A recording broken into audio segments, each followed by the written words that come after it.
안녕하세요. 뜨는 아침 묵상 이성원 목사입니다. 어느새 일주일에 거의 주말에 가까운 금요일이 되었고요. 겨울도 굉장히 깊어지죠. 여러분 불이 보이시나요?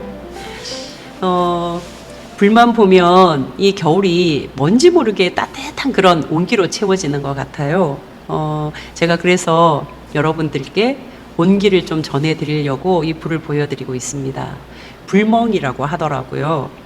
불 보면서 멍 때리는 거죠. 요즘 사람들이 굉장히 스트레스도 많고 생각도 많고 뭔가 복잡하잖아요. 그럴 때 나도 모르게 실수하거나 나도 모르게 뭔가 이렇게 자칫 잘못된 그런 판단을 할 경우가 있는데 여유가 참 필요한 것 같아요. 불을 보면서 멍 때리다 보면 스트레스도 좀 날아가고 마음의 여유 공간도 좀 생기는 것 같습니다. 여러분 오늘 불멍하시면서 하나님 말씀도 들으시면서 내 안에 뭔가 켜켜이 채워져 있는 것들 하나씩 좀 정리도 하시고 정돈도 하시고 그래서 여유 있는 이 하루의 시작이 되셨으면 좋겠습니다. 오늘 함께 나눌 말씀은 사사기 2장 1절에서 3절 말씀입니다. 여호와의 사자가 길갈에서부터 보김으로 올라와 말하되 내가 너희를 애굽에서 올라오게 하여 내가 너희의 조상들에게 맹세한 땅으로 들어가게 하였으며 또 내가 이르기를 내가 너희와 함께한 언약을 영원히 어기지 아니하리니 너희는 이 땅의 주민과 언약을 맺지 말며 그들의 제단들을 헐라하였거늘 너희가 내 목소리를 듣지 아니하였으니 어찌하여 그리하였느냐. 그러므로 내가 또 말하기를 내가 그들을 너희 앞에서 쫓아내지 아니하리니 그들이 너희 옆구리에 가시가 될 것이며 그들의 신들이 너희에게 올무가 되리라 하였노라. 아멘. 책망하는 내용인데 여호와의 사자 이렇게 시작을 하죠. 구약 성경에 보면 여호와의 사자, 천사, 여호와, 하나님 굉장히 혼용되어서 사용합니다.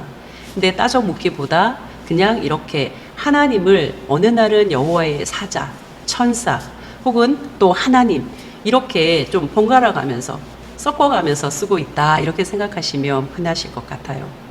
여호와의 사자가 길갈에서부터 보김으로 올라왔다고 이야기합니다. 길갈, 왜 길갈에서부터 올라왔다고 성경이 기록하고 있을까요? 길갈 그러면 떠오르는 것이 있죠. 할례.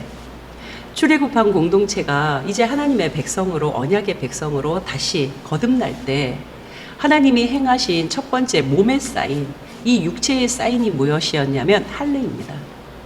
하나님의 전쟁, 큰 전쟁 앞에 이스라엘의 남자들을 무력화시켰잖아요. 무슨 의미일까요? 하나님의 전쟁, 하나님이 행하시는 전쟁임을 가르쳐 주는 거죠. 그것이 길갈입니다. 그래서 너희의 수치가 굴러갔다. 길갈은 굴러가다라는 뜻이거든요. 또 이스라엘 백성들이 광야 생활을 끝으로 하고 요단 강을 건널 때 그 요단 강을 건너 맨 처음 머물렀던 곳, 밟았던 곳이 길갈입니다. 그래서 하나님께서 여호수아를 통해서 명령하셔요. 각 지파마다 돌을 하나씩 가지고 와서 이곳에 세워라. 12개의 돌이죠. 그 12개의 돌, 이제 기념비가 되는 거예요. 훗날 너희 아들, 딸들이 묻거든. 아버지, 이 돌들은 뭡니까? 이 돌들이 무슨 의미입니까? 라고 질문을 하거든. 너희는 꼭 알려줘야 한다. 하나님께서 우리에게 복을 주셔서 우리와 함께 하셔서 이 요단강을 마른 땅으로 건너게 하셨다. 그 하나님을 잘 전수해 주라고 이야기하죠. 그곳이 길갈입니다. 그러니 성경에서 그냥 여호와의 사자가 길갈에서부터 올라와 하고 훅 지나가 버리면 길갈에 담긴 의미가 잘 전달이 안 돼요. 길갈은 이스라엘 백성들에게 그때, 그 시절, 그 사건, 기억을 떠올리게 하는 거죠. 하나님에 대한 기억을 떠올리게 하는 단어입니다. 길갈에서부터 이제 보김으로 올라왔는데 여호와의 사자가 이렇게 이야기합니다.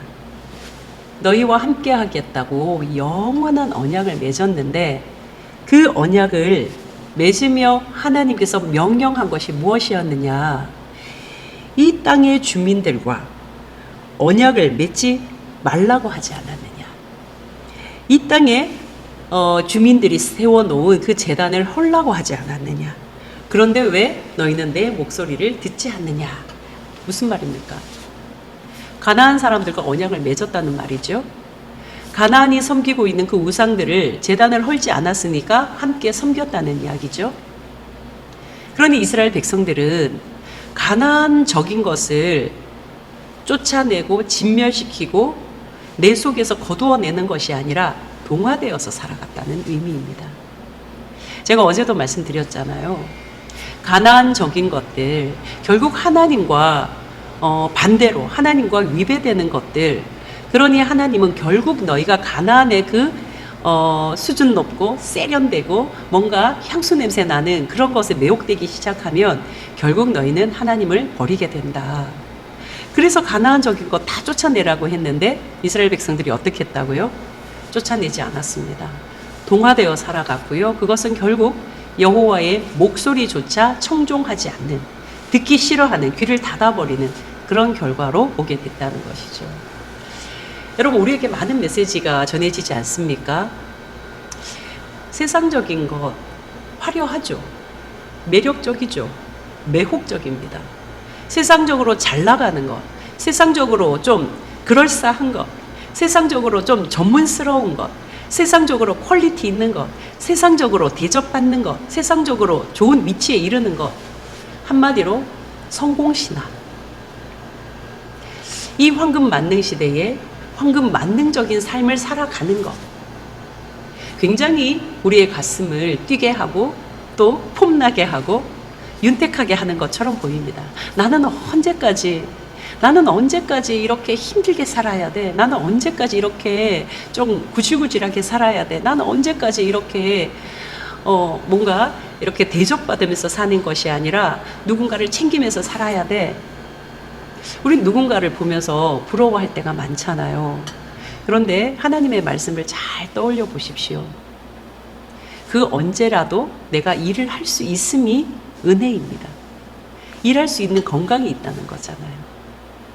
그 언제라도 내가 수고할 수 있음이 감사고 은혜입니다. 수고할 수 있다라는 것은 그만큼의 역량이 있다는 것이고 건강이 있다는 것이고 힘이 있다는 것이잖아요. 여러분, 우리가 하나님을 믿는다 할 때 삶의 관점이 달라져야 하거든요. 삶을 해석하는 이 해석의 관점이 달라져야 해요. 이게 달라지지 않으면 잘 나가는 사람 부럽고, 뭐 여유 있는 사람 부럽고, 돈 많은 사람 부럽고, 높은 사람 부럽고, 뭐 다 부러워요. 아닙니다. 하나님을 믿는 사람, 이 사람 안에 이 장착된 자존감은요, 내가 하나님의 말씀을 따르고 하나님이 기뻐하시는 일을 하면서 살아간다는 내 일상 속에서 하나님이 좋아하시는 거 뭐예요? 이웃을 사랑하는 거예요. 힘든 사람 내가 도와주는 거예요. 부당한 사람 내가 같이 목소리 내주는 거예요. 내 것을 내 것이라 주장하지 않고 하나님이 나에게 맡겨주신 것이라고 믿고 그 사람들 위해서 나누는 거예요. 이러한 삶을 살아갈 때 우리의 자존감이요, 정말 하늘을 찌르도록 단단하고 든든하고 꽉 채워주신다고 하나님이 약속하신 것이거든요. 그러한 삶을 살아갈 때 진짜의 만족과 행복을 느끼는 거거든요. 우리가 하나님을 믿고 하나님과 더 가까이 깊어질 때 이게 해석이 되고 이런 관점이 생기고 이런 판단과 이런 결정과 이런 선택을 할 수 있거든요. 그런데 이스라엘 백성들 가나안적인 거 좋아했어요. 거기에 동화되었어요. 우와, 그거 매혹적이다. 나는 언제 저거 누려보나. 나는 언제 저런 차 타보나. 나는 언제 저런 집에 살아보나. 나는 언제 저런 옷 입어보나. 나는 언제 저렇게 누려보나. 그러다가 하나님 뭐라고 하냐고요? 너희 왜 내 목소리를 청종하지 않냐?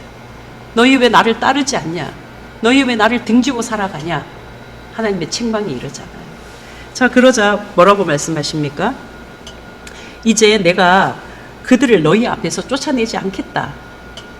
내가 그들과 싸워서 너희를 지켜내지 않겠다. 그러면 너희는 어떻게 되는 줄 아니? 너희 옆구리에 가시가 될 것이다. 누가요? 그 가나안의 사람들이, 가나안의 문화가, 그들의 신들이 너희에게 올무가 되리라. 그들이 너희를 옥죄이면서 너희는 그들의 신, 돈의 신이에요. 만몬의 신이에요. 정말 이 땅에 뭐 화려한 그 세상 문화들 바로 그 신이에요. 그거 눈치 보면서 너희는 살게 될 것이다. 거기에 억압되어서 살 것이다. 진정한 자유를 누리지 못할 것이다. 여러분 한 번 맛봤잖아요. 한 번 최고급을 맛보고 한 번 뭔가 잘 나가는 것을 맛봤잖아요. 그러면 그게 어떻게 될까봐 전전긍긍하면서 살아가거든요. 그거 무너지면 어떡할까? 내가 이루어놓은 이거 무너지면 어떡할까? 전전긍긍합니다. 그것이 바로 노예의 삶이 아니고 뭐겠습니까?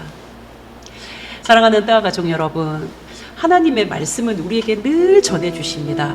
말씀대로 살아가라고요. 동화되어, 세상과 동화되어 살아가는 것이 아니라 하나님의 말씀과 이웃하며 벗하며 함께하며 살아가라고요. 그 말씀의 꿀송이, 그것이 단 것인 줄 믿고 살아보라고요. 그러면 진짜 너의 일상과 삶이 단맛 날 거라고 말씀하시는 거죠. 생각대로 살지 않는답니다. 사는 대로 생각되어진답니다. 어떻게 살아야 할까요? 믿음으로 하나님 말씀대로 살아가는 것. 여러분 이거 잊지 마시고 이제 금요일 지나 토요일 주일을 맞이하실 때 예배 앞에 단단히 서는 여러분 모두가 되시기를 주님의 이름으로 축복합니다. 불도 꺼졌습니다. 다음 주에 또 뵙겠습니다. 샬롬.